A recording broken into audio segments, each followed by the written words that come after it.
So let's go ahead and talk about a way that you can quickly gain 5 to 10 miles an hour of clubhead speed. Yes, you heard me right, 5 to 10 miles an hour. So many of my students come in person, right? And they've got this release that's got this chicken wing hold on. Their balls tend to spin off to the right. Their drives have a lot of backspin, and they don't hit it very far. A, because it's a glancing blow, but B, because they're not releasing the club properly.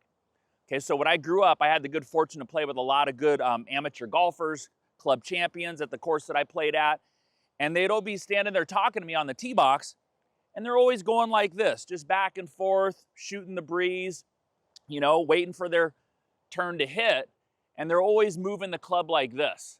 So what they're doing and demonstrating there is a perfect release and perfect forearm rotation, okay? Let me show you a little more visually what I'm talking about so we can once and for all gain a release that's going to accelerate the club and square the club face up every time, and also reduce some spin on your shots so they actually roll a little farther, like with your driver. Okay, so I've got a little golf tennis racket here. You can see it's got a black side and it's got a yellow side. And I've got one of my favorite swing trainers on here. It's called the Square Set from Performance Golf. It absolutely helps you find that release every time. Okay, so we'll show you. So here I am square to dress. I'm just lowering it down into a golf position. So absolutely what should be happening is the face is rotating open and closed. Open and closed. There's a lot of you out there that think that the face should go back square and your wrist should be flat to maybe even bowed, and it should come down that way and stay square all the way through, because that just makes perfect sense. Like, I'm gonna hit the ball really straight that way. That's not how you hit it really straight. That's like a bunt in baseball or a throw that's pushing. In every good athletic motion, there's always gonna be some forearm rotation. So to me, it's a lot like a backhand in tennis. Okay, I'm putting this snap at the bottom with the lower part of my arm every time to consistently square the club face up, to take my 8-iron and to make it a 7-iron. That's part of where we're getting shaft lean. And we're also doing it with speed and freedom. I'm not getting shaft lean by tugging the handle forward and dragging the club through the ball. Yes, you would have shaft lean that way, but you're gonna lose a lot of club head speed. Okay, so what I do is I take the square set off. I've got a little sand wedge here. Just attach it onto there. And here's kind of one of the big keys when you're starting to feel this, is this little green pad that you see here on top of my forearm and on the side of my wrist. It's really important that when you go to release it, this green pad is pressed firmly up against my lead wrist, okay? Most people think I'm teaching them a flip when I'm doing this. I'll show you in a second how it's not. This is not the right release. I don't know if you can see here, but the pad is not touching my wrist. There's a big gap now between my wrist and my arm. That is not the correct release. That is a flip, okay? You're gonna hit high, scoopy shots that way. So I'll have students start by just kind of swinging the club back and forth, just like all those great players did when I was younger. And I would just marvel at how easily they could swing the club with one hand. And I'll actually even start to have them just pitch some balls out there. You can kind of see by that trajectory, it's not a flip. That was a very flighted sand wedge. Had a little draw to it. Came out nice and compressed. And then you notice my body is moving to support it and my arms are extending. There's so many of you out there that, you know, you have this steep golf club coming down, and then you've obviously got to hold on and chicken wing it. But what's actually causing the steep golf club is you don't know how to release the club over here. Once we know how to release the club on this side, you see how my club gets back on plane? That's how we fix the plane on this side.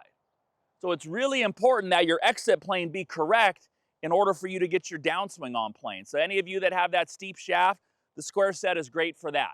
It's gonna really show you how to kind of get that club to release around the corner and through. So one more. So you can see just by that window there, that ball probably went 22 feet high.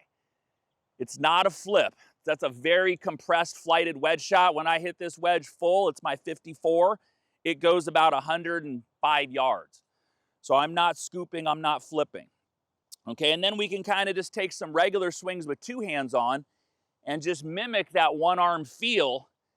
And here's the big key with the square set. This is why it's gonna be worth the money, is if I go like this, okay, I know my arms look pretty straight.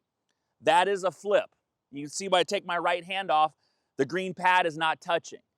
This is the correct one. So now the green pad is still right up against my forearm.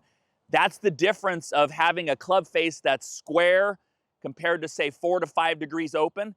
Take a look at this screenshot. Let me show you exactly what 4 degrees closed or open looks like. It's very minuscule. It's very hard to tell, but also having a club that's more de-lofted. So literally, we're just talking inches.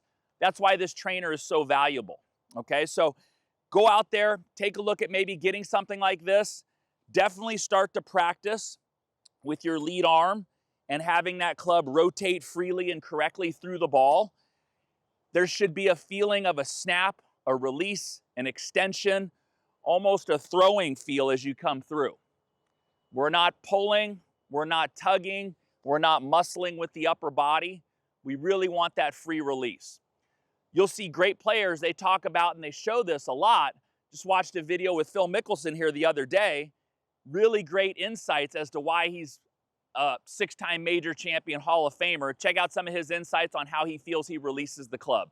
On this hole, like where I get in trouble and where I think a lot of us do is if we try to like steer it or control the result. That's not good. So what I'm trying to do is I'm trying to feel speed. Like I want the club to just go with speed. I'm not gonna try to like hit it ridiculously hard.